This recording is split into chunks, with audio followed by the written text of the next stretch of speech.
আসসালামু আলাইকুম গাইস। আজকে আমি ব্রয়লার মুরগি পাক করব।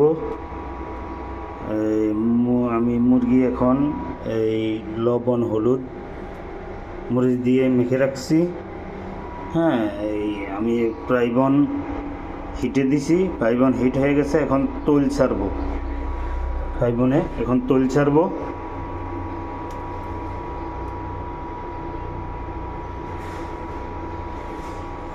তৈলগুলো হিট হয়ে গেলে আমি মুরগি ভেজে নেব। গাইস, আমার তৈল হিট হয়ে গেছে। এখন আমি মুরগি ছেড়ে দেব তৈলের মধ্যে।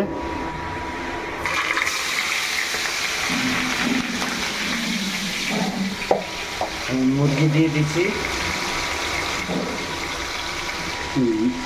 গাইস, আমার মুরগি ভাজা কমপ্লিট। এখন আমি মুরগি উঠিয়ে নেব। মুরগি উঠিয়ে নিয়েছি। এখন দিয়ে দিব আমি পেঁয়াজ কুচি। পেঁয়াজ আগে আমি কুচি করে রাখছি।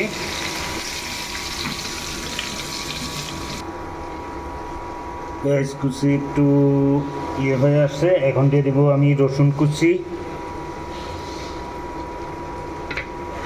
মরিচ কুচি, পেঁয়াজ রসুন মরিচ। এখন দিয়ে দিব পরিমাণ মতো লবণ।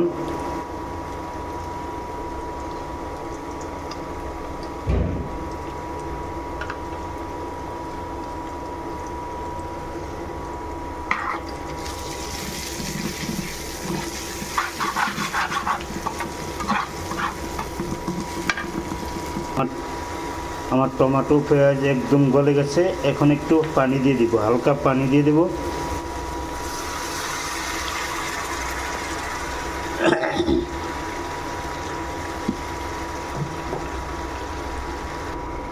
আমার সব কিছু রেডি। এখন আমি মশলা দিয়ে দেব। প্রথমে দিয়ে দিতেছি হলদির গুঁড়া,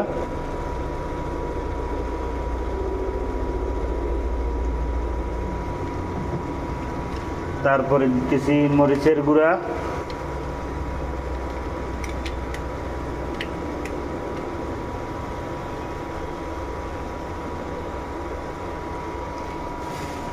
তারপরে দিতেছি মুরগির মশলা,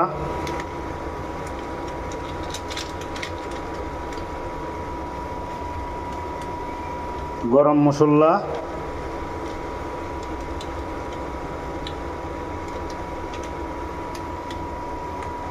ধনিয়ার গুঁড়া,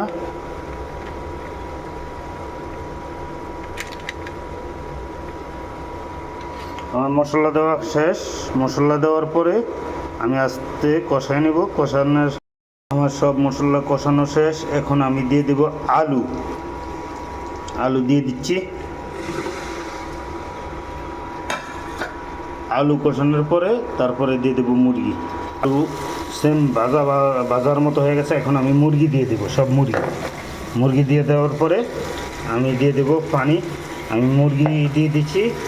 মুরগির পরে ইনশাল্লাহ পানি দিয়ে দেব। এই মুহূর্তে দিয়ে দেব আমি পানি, দিয়ে দিচ্ছি পানি।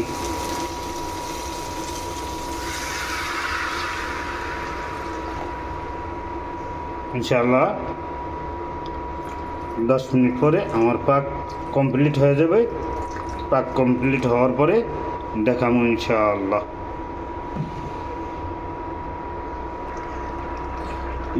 আমার পাক কমপ্লিট। এখন গোসল করব, খাওয়া দাওয়া করব।